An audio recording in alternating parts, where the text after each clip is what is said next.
selagi dia masih masuk dalam kategori yang masih bisa secara logik ya masih bisa dipertimbangkan ya berdasarkan hasil observasi tadi, itu nggak ada masalah. Tapi kalau ada link afirmasi. Pagi.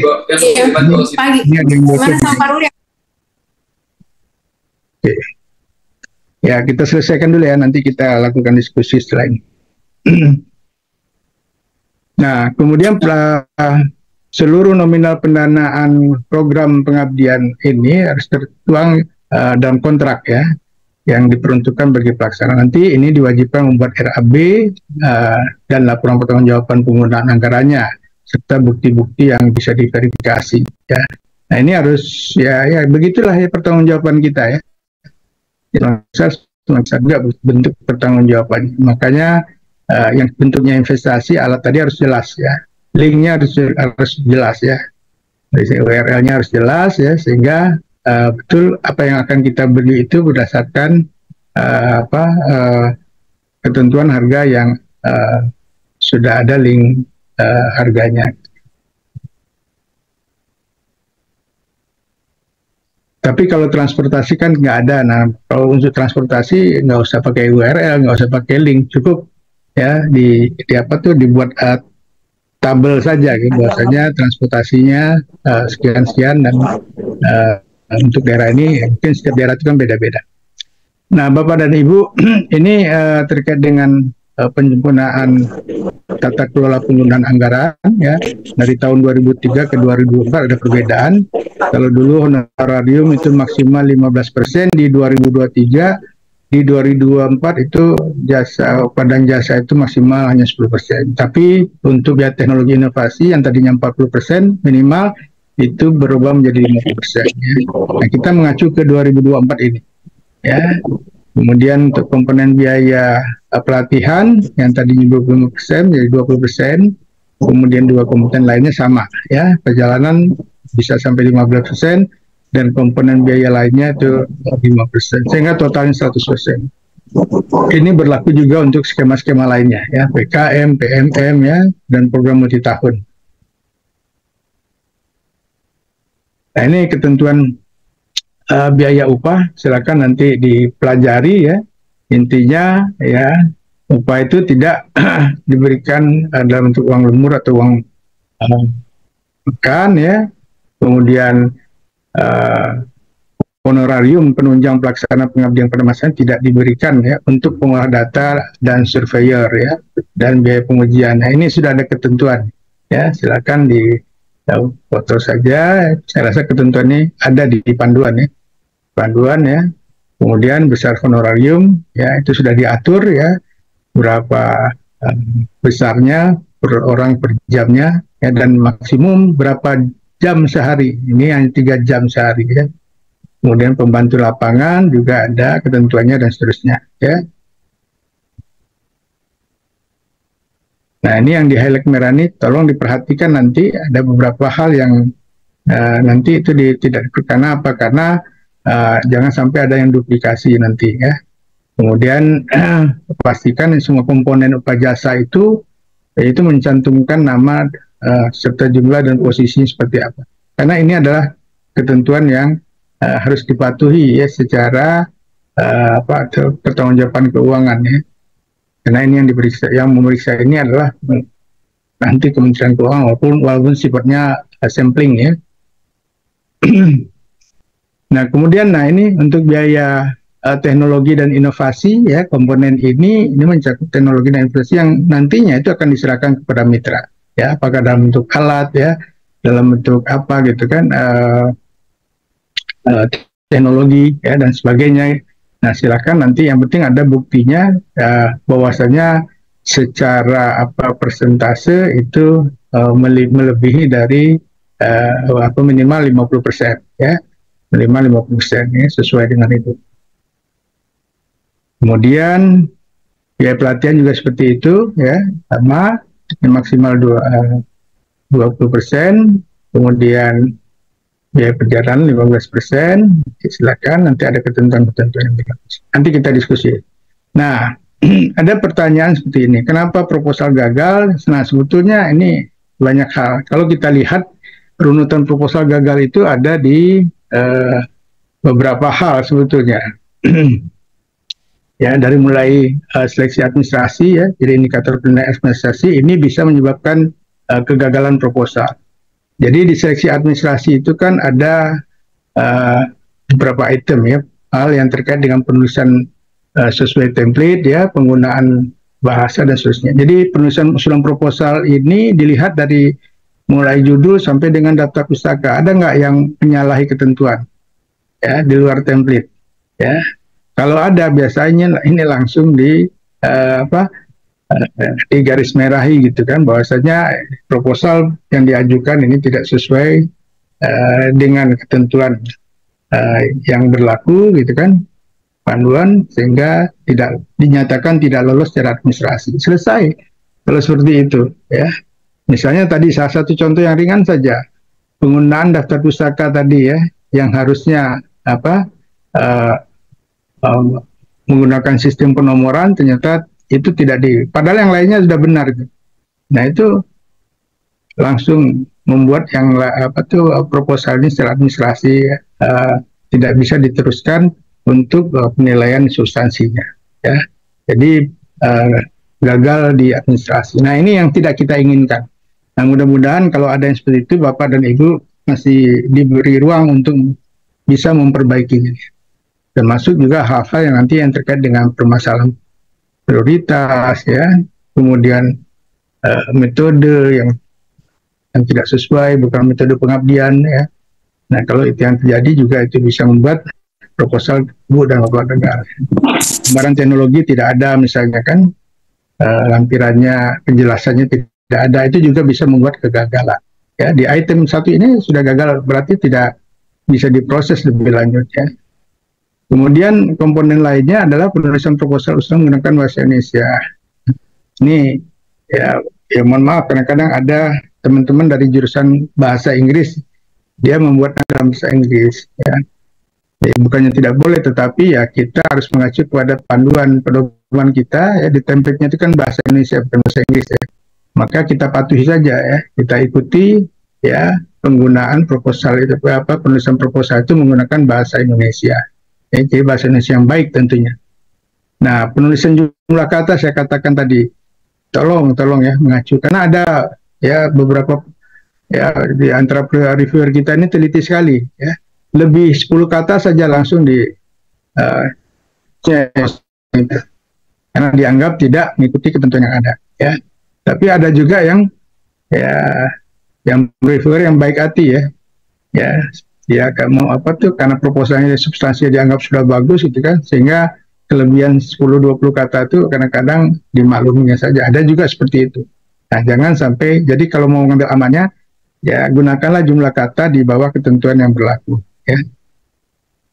Kemudian menggunakan sistem tadi citasi cover yang untuk pustaka ya. Kemudian tim pengusul memiliki kompetensi multidisiplin ya. Nah, jangan jangan monodisiplin, karena ini di awal udah kelihatan ya. Biasanya ya ketua itu bidangnya apa, anggotanya bidangnya apa, rumpun ilmunya apa. Kalau sama semuanya itu jelas itu akan di cross ya, gagal secara administrasi. Ya. Kemudian jenis mitra sasaran ya harus sesuai dengan ketentuan. Ini di panduan itu ada di halaman 66 dan 67 ya, dilihat nanti ya.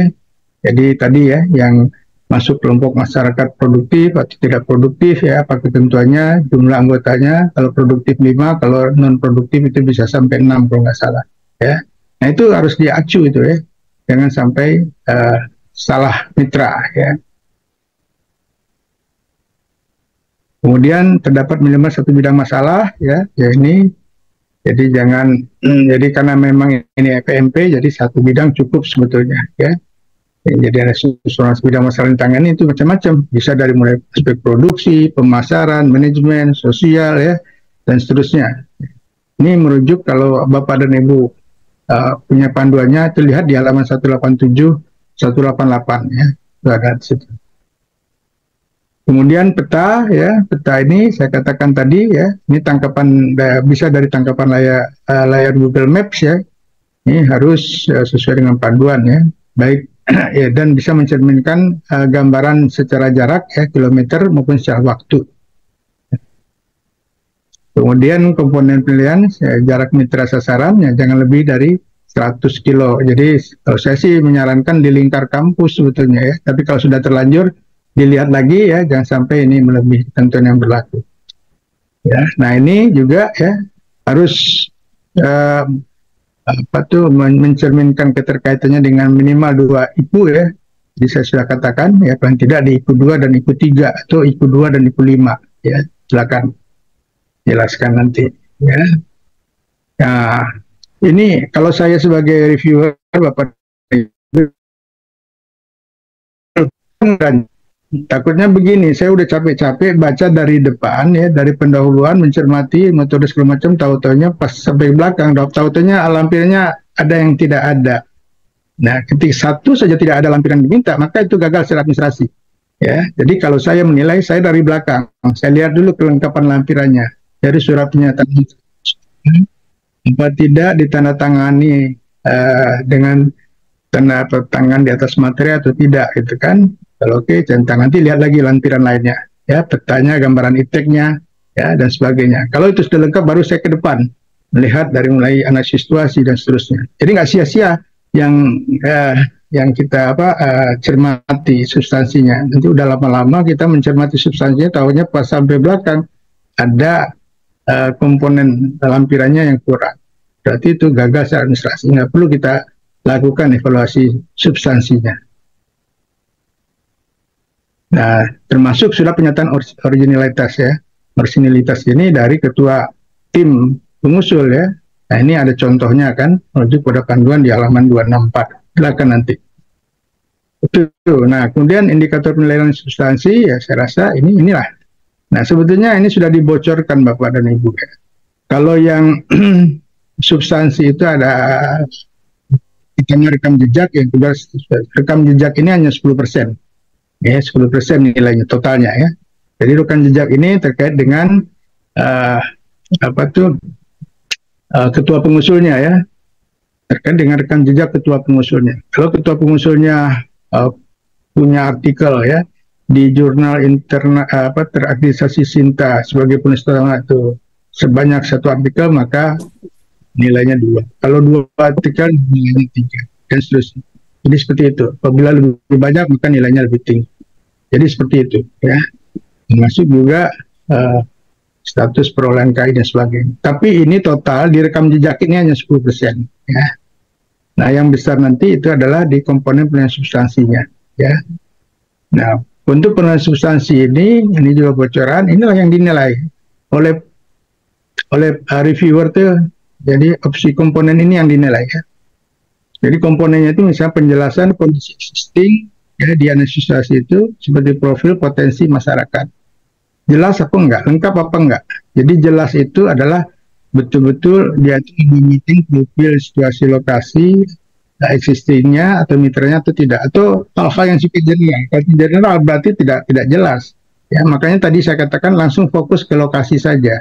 Ya, ditambah apa? Ditambah dengan data. Makanya dikatakan lengkap ya, lengkap jelas. Ya, kita berharap dapat di poin 4 ini. Ya, penjelasan kondisi ekosistem mitra itu dijelaskan secara runut. Ya, kemudian wilayahnya lengkap ya. Kemudian didukung dengan data-data dan gambar ya, dan foto-foto ya. Nah, itu kan maksimal nilainya biasanya ya. Kemudian ketajaman analisis juga seperti itu ya. Ada data-datanya, prioritasnya apa. Dari sekian banyak permasalahan, mana sebetulnya masalahnya di prioritas ya. Mungkin ada 3 permasalahan di situ. Nah, dari 3 permasalahan itu mana yang paling prioritas, yang dibuat urutannya sehingga itu bisa diurai nanti pada saat solusinya ya, diurai di solusinya. Jadi penanganan masalahnya seperti apa. Ya, nah ini kesulitan solusi dengan permasalahan mitra ini akan terurai di sini nantinya. Ya, termasuk juga nanti mengkaitkan dengan metode yang akan diterapkan dalam.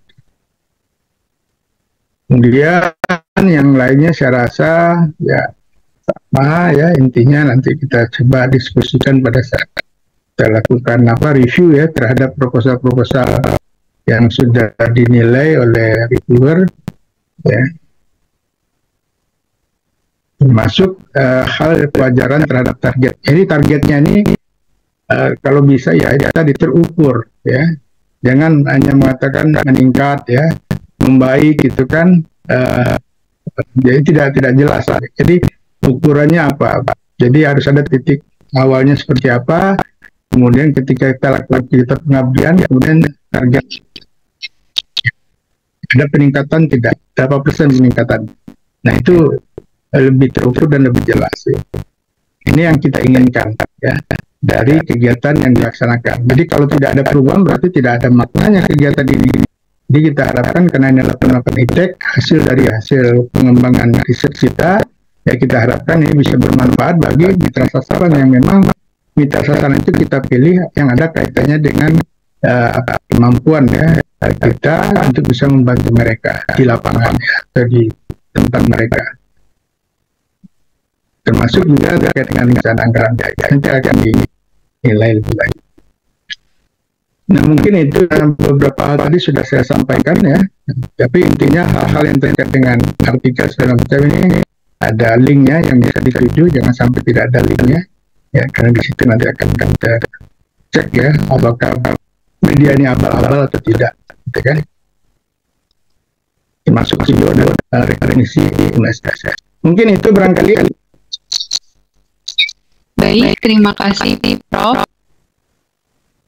Atas paparan materi yang telah disampaikan secara komprehensif dan jelas. Demikianlah Bapak Ibu telah kita simak secara seksama paparan materi dari narasumber kita.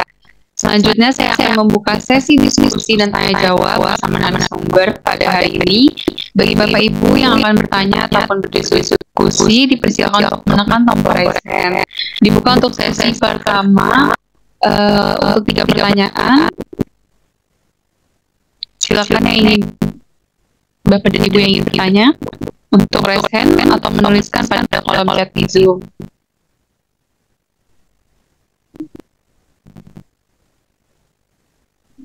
Baik, yang pertama dari Universitas Awal Bros, Bapak Firda, dipersilakan. Terima kasih, Bu. Izin mau bertanya. Ini terkait dengan tim untuk penerimaan ini, Prof. Ya. Apakah yang sudah pengajuan yang sebelumnya kemarin, Prof, sekarang ada perubahan kembali, Prof, terkait dengan substansi ini masalah keanggotaan dan timnya, Prof. Untuk kita kan ada beberapa tim dari prodi ya, Prof. Nah, kalau dalam kondisi saat ini, Prof, apakah boleh masih merubah anggota kita atau tidak lagi, Prof? Seperti apa, Prof? Ini pertanyaannya masih kami ingin tahu, Prof, seperti apa gambarannya, apakah masih boleh untuk anggota timnya. Dan juga terkait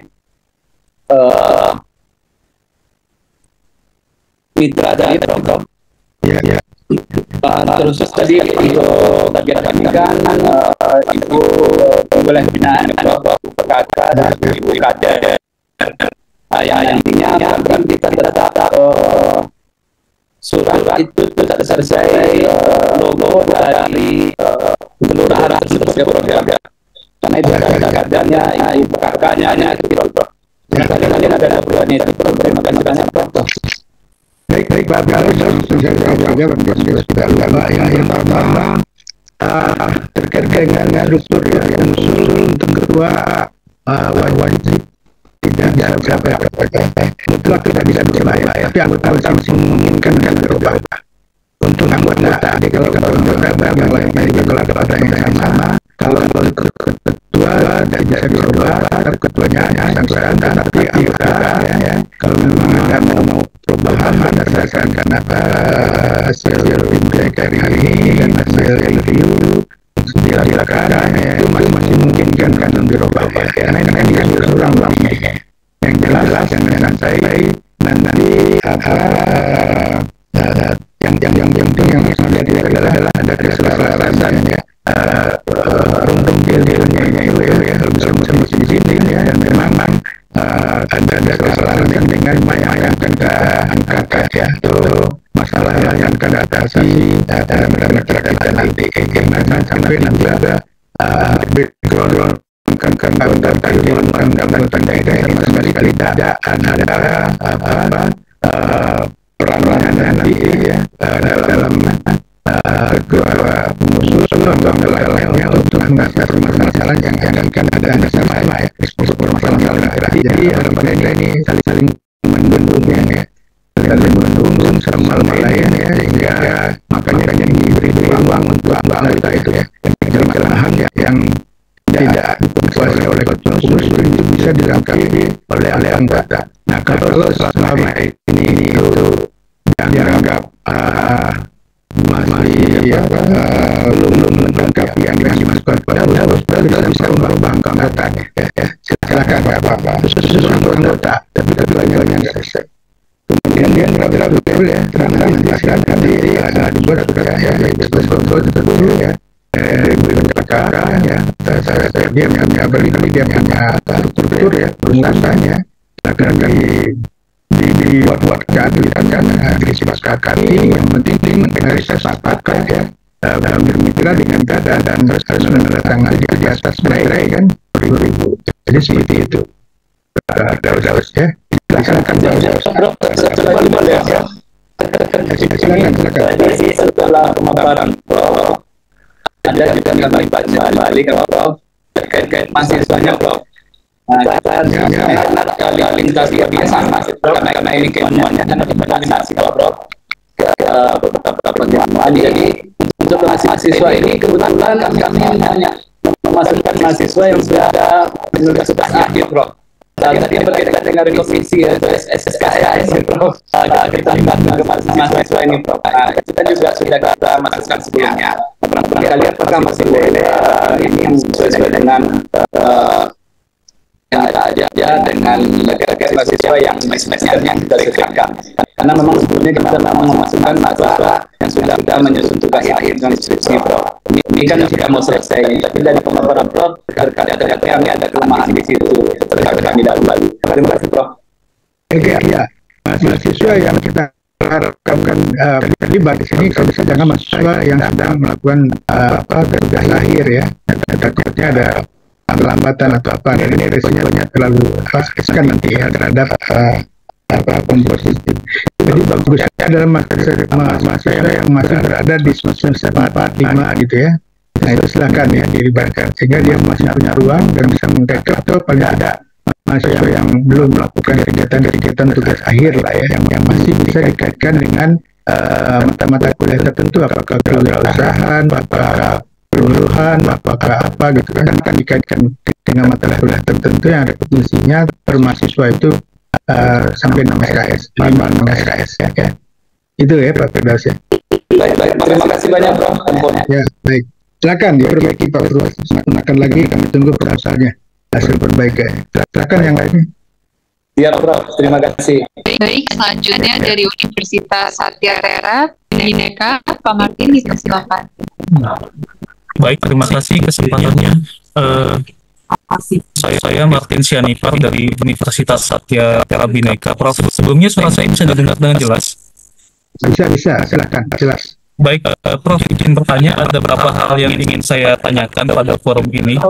Yang pertama, proposal kami kan Prof itu dari lihat di BIMA untuk seleksi administrasinya itu hanya kurang di materai Prof. Jadi kami ceritanya waktu itu kami surat originalitasnya menggunakan materai Prof, bukan materai fisik. Ya. Jadi ada case kami cek ketika kami buka dengan browser yang berbeda, di PDF-nya itu materainya nggak kelihatan Prof. Tapi sebenarnya kami sudah menggunakan materai. Jadi seperti nggak dianggap menggunakan nomor materai. serinya sama nggak? Nomor serinya gimana? kelihatan, kelihatan Prof. di nomor Ada. satu. Iya. Ya, ada ya. Oh ya, nanti Iya. kita pantau lagi lah. Ya, mungkin karena nggak kelihatan barangkali ya. Jadi anggap tidak I- boleh tidak di atas materai seolah-olah. Padahal ada ya. Iya. Nanti barangkali nanti dicek nanti di RTPM-nya. Itu karena Jadi seleksi administrasi. Ya, silakan. jadi apakah boleh menggunakan e-materai atau tetap harus menggunakan materai yang fisik, Prof? Boleh materai dan biasanya yang lainnya bisa terlihat gitu kan. Nah, saya nggak tahu kenapa yang Pak Martin nggak bisa terlihat gitu kan. Ya, berarti ini ada Iya. kesalahan gitu kan. Padahal Iya, sama-sama mungkin. materai gitu kan. Iya, Prof. Kecuali kalau seluruh materai itu nggak terbaca, berarti problemnya kan itu sama gitu kan. Seluruh yang pakai materai elektronik itu nggak terbaca. Tapi kan kondisinya kan nggak seperti itu. Jadi Iya. ada yang terbaca dan tidak kan gitu kan. Nah, Iya. itu silakan diajukan ulang, tapi kalau mau aman, ya takut lagi kejadian seperti itu, pakai yang materi biasa aja barangkali. Ya, kalau Iya, Prof. seandainya ragu gitu kan. Iya. Kemudian untuk selanjutnya, Prof, saya ingin tahu timeline perbaikannya kapan ini untuk setelah BIMTEK ini. Kemudian sampai pengumuman akhir dan penetapan siapa yang menjadi penerima dana ini, Prof, yang PMP ini. Mungkin itu saja pertanyaan dari saya. Terima Oke, kasih. ini kalau nggak salah ini 5 hari ya, tapi nanti Mbak Prera bisa tambahkan penjelasannya kapan itu. Baik, Prof. Untuk perbaikan proposal dapat diunggah di laman Bima pada periode tanggal 14 sampai 20 Juni 2024 dan approval oleh Kepala LPPM dilakukan pada tanggal 1 Juni 2024. Begitu, Pak. Oke, iya, baik. Berarti untuk yang ini, maaf satu lagi, untuk yang ini kan masih kelihatan di Bima yang seleksi administrasi, yang penilaiannya yang apa yang tidak sesuai dan yang sesuai. Untuk yang substansinya bagaimana, Prof? Ya, begitu. Jadi kalau administrasinya sudah gagal, biasanya substansinya nggak bisa dinilai ya. Oh, Makanya nggak ada review substansinya karena dianggap gagal administrasi ya. Tapi kalau yang ada review substansinya, biasa administrasinya itu lolos gitu ya kan. Makanya Pak Martin dalam hal ini dicek lagi gitu kan. Pertama ya bagi pihak mitra sasaran kita untuk menjaga keberlanjutan kegiatan pada saat kegiatan ini selesai kita laksanakan. Ya, dia sudah punya modal kerja peralatan atau teknologi barangkali atau apa gitu kan yang bisa mereka jadikan dasar untuk melanjutkan program yang kita lakukan selama. Tapi kalau sekedar penyuluhan saja ya itu habis di situ saja. Makanya dananya kalau dulu kan pengabdian itu hanya paling besar 5 juta, 10 juta. Sekarang kita tingkatkan bahkan sampai 150 juta ya. Bahkan bisa sampai multi years ya, sampai ratusan juta. Ya, silakan kita mulai dari yang sederhana saja dulu ya. Nah, sehingga kelompok masyarakat yang dilibatkan juga nggak usah banyak-banyak, ya cukup ya, minimal 1 sudah cukup ya. Tetapi bidang yang diatasi itu sebaiknya lebih dari 1 ya. Misalnya ya, di aspek teknologinya seperti apa, di aspek pemasarannya seperti apa. Berarti 2 hal ya, bisa dari sisi teknologi dan bisa dari sisi pemasarannya seperti itu. Ya silakan, ini dikembalikan kepada tema yang diusulkan. Ya. Nah, kemudian persyaratan tim pelaksana ini terdiri dari 3 orang ya, 1 ketua dan 2 anggota. Bagaimana kalau 2? Nah, sebaiknya dipenuhi ya. Jadi anggotanya itu sebaiknya 1 orang ketua. Ya. Kalau lebih bagaimana? Kalau lebih boleh, tetapi tidak dimasukkan di dalam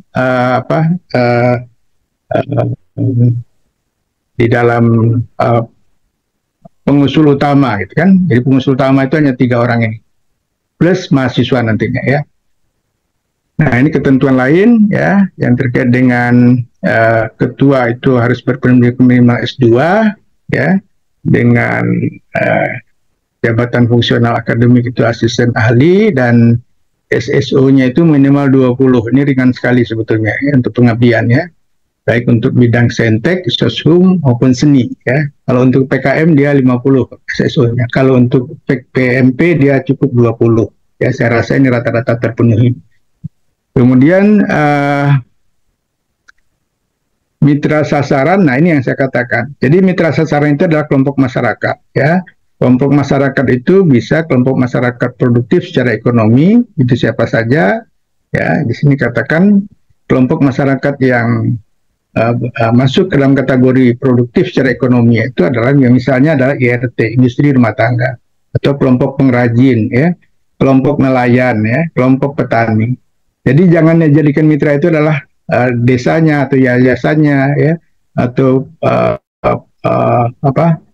pengurus yayasan. Nah itu tidak boleh, ya, apalagi itu yayasan milik negara. Nah itu tidak dianjurkan, ya, atau tidak boleh. Jadi kecilnya aja yang ibu bapak jadikan sasaran, ya, kelompok pengrajin, ya, BUMDes, ya. Nah hanya dalam satu kelompok itu dia harus punya minimal, ya, 5 orang anggota, ya. Nah ini ketentuannya ada 5 orang anggota, ya, yang menjadi anggota, ya, di luar, ya, anggota keluarganya, ya. Jadi usahakan itu bukan perusahaan keluarga, gitu kan. Kemudian kelompok masyarakat yang tidak produktif secara ekonomi. Nah ini siapa? Nah ini banyak sekali, Karang Taruna, ya, Darwis, kelompok remaja, kelompok PKK, Posyandu, ya, Dasawisma, kelompok seni. Nah silakan. Nah ini yang menjadi sasaran kita, ya.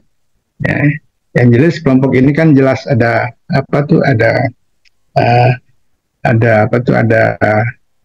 organisasinya maksudnya. Nah ini silakan dibaca lagi.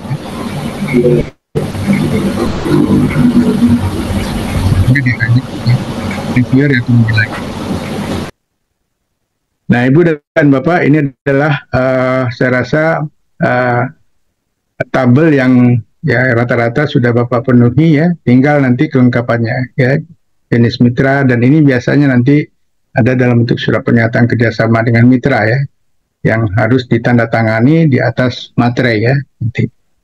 Nah, sama seperti ini juga tampilan pengisian mitra, jalan hutannya itu, kecamatannya di mana, ya, desanya di mana, dan sebagainya.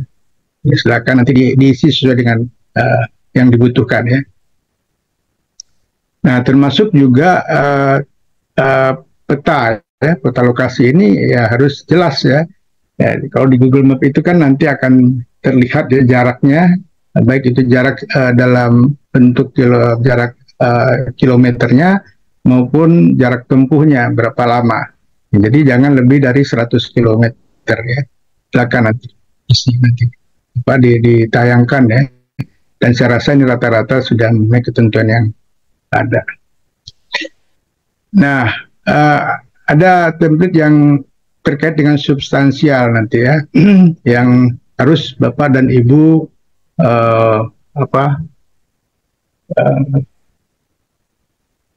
buat, ya. Jadi pertama Bapak dan Ibu harus mengacu, ya, kepada panduan, ya. Di panduan itu kan ada template, ya, arahan sebetulnya. Makanya apa yang harus disampaikan, apa yang harus dideskripsikan, ya. Misalnya di pendahuluan itu ada analisis situasi dan permasalahan, ya. Batasi saja langsung Pak dan Ibu kepada lokasi mitranya. Jadi jangan terlalu panjang-panjang bercerita dari mulai Indonesia seperti apa, gitu kan, kemudian masuk ke wilayah provinsi, kemudian kabupaten, kecamatan, sampai desa. Itu sudah menghabiskan satu halaman kadang-kadang, ya, tanpa ada kejelasan ini apa maksudnya, gitu kan. Jadi langsung aja ke topik permasalahannya. Misalnya lokasi Bapak itu ada di desa A, silakan aja langsung gali potensi desa A itu apa.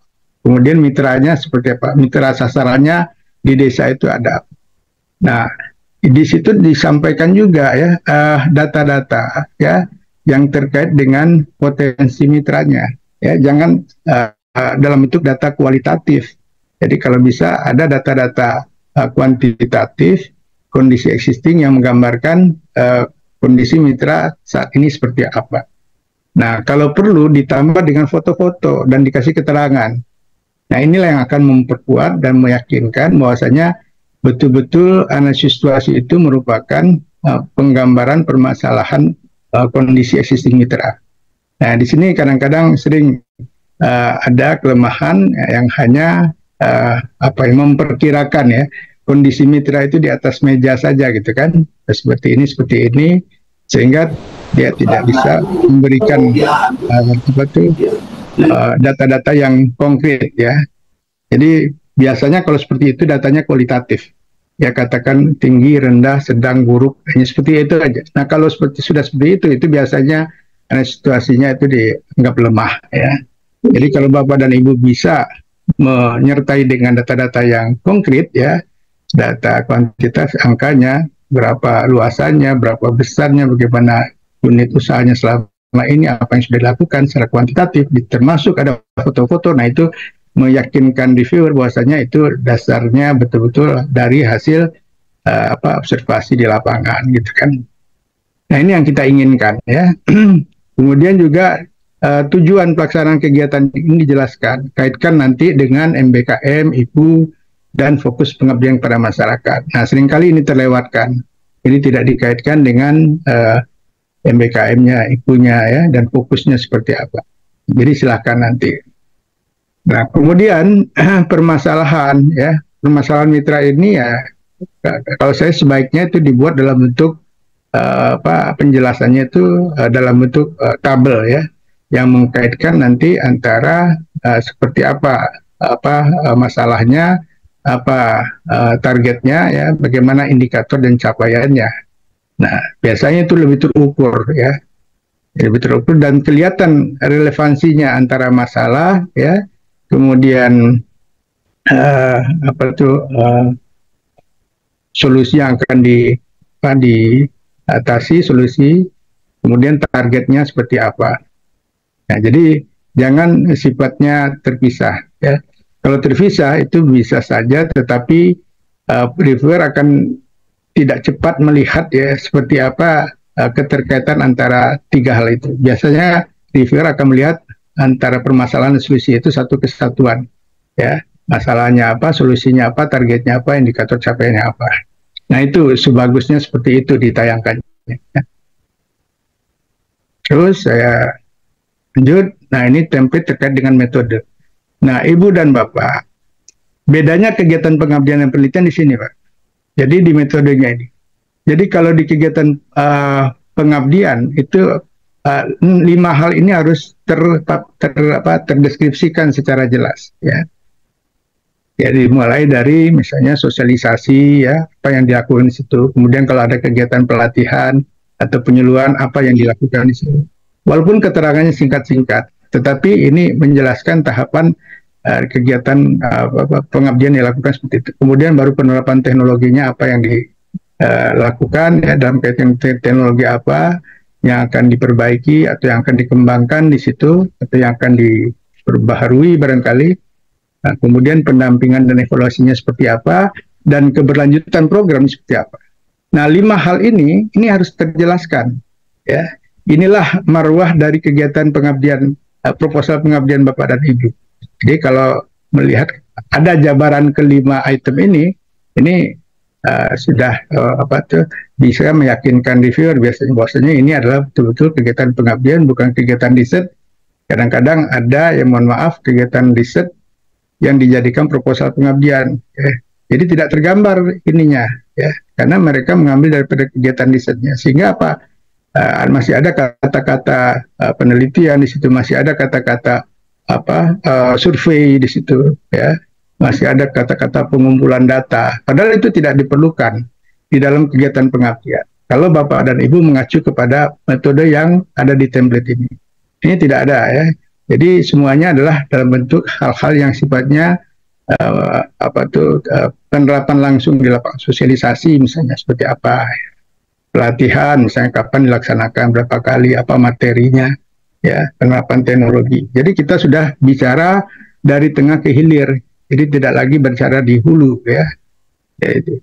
Jadi beda metode penelitian dengan metode pengabdian. Jadi Bapak dan Ibu saya ingatkan, ini adalah kegiatan pengabdian, maka metodenya itu harus mengacu kepada metode pengabdian ya, bukan metode penelitian.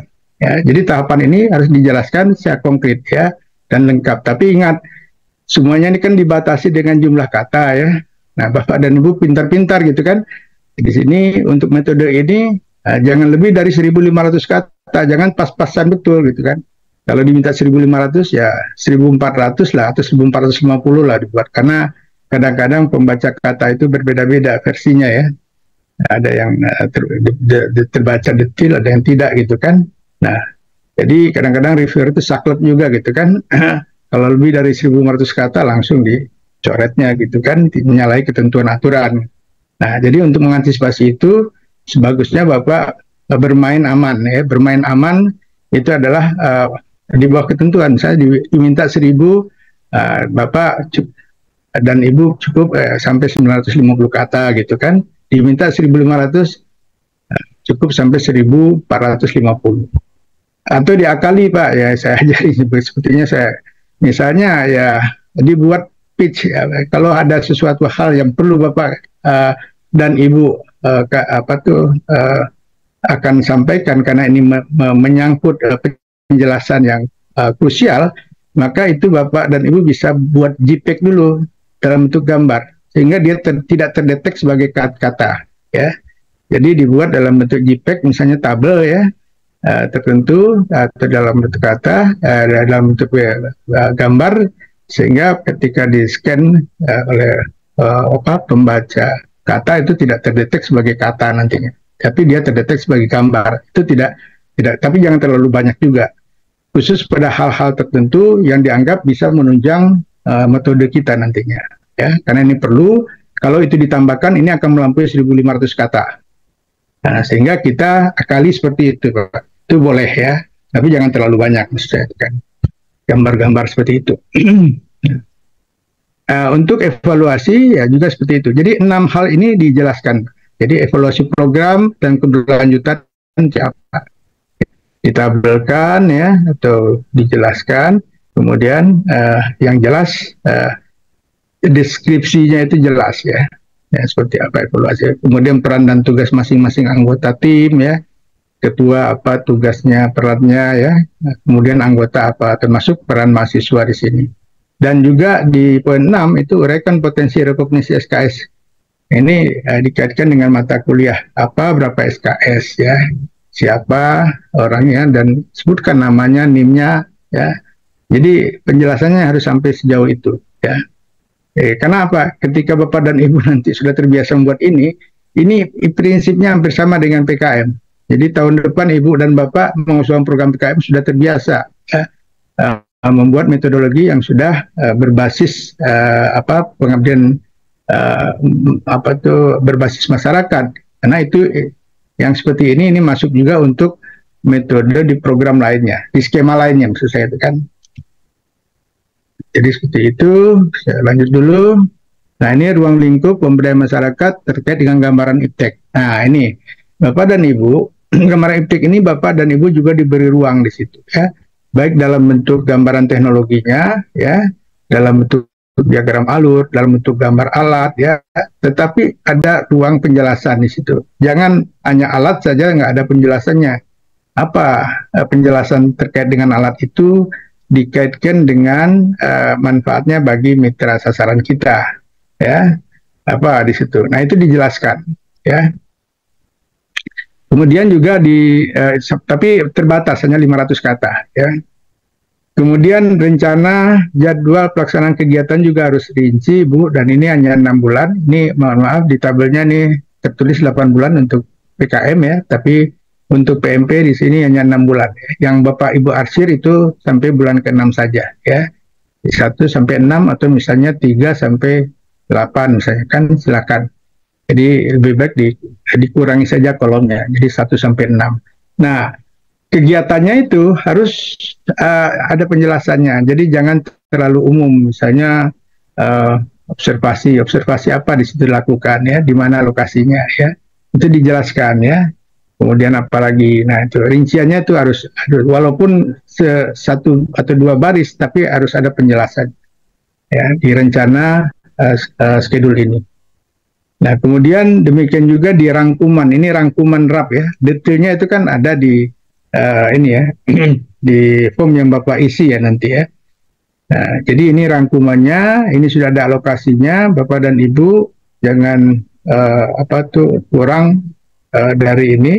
ya. Biaya dan upah itu maksimal itu 10% itu kan. Nah ini teknologi dan inovasi minimal 50%. Nah, kalau lebih tidak ada masalah ini, ya. Itu lebih bagus. Biaya apalagi pelatihan, kalau ada pelatihan 20%, biaya perjalanan dan seterusnya. Nah ini tolong dipatuhi, ya. Ya.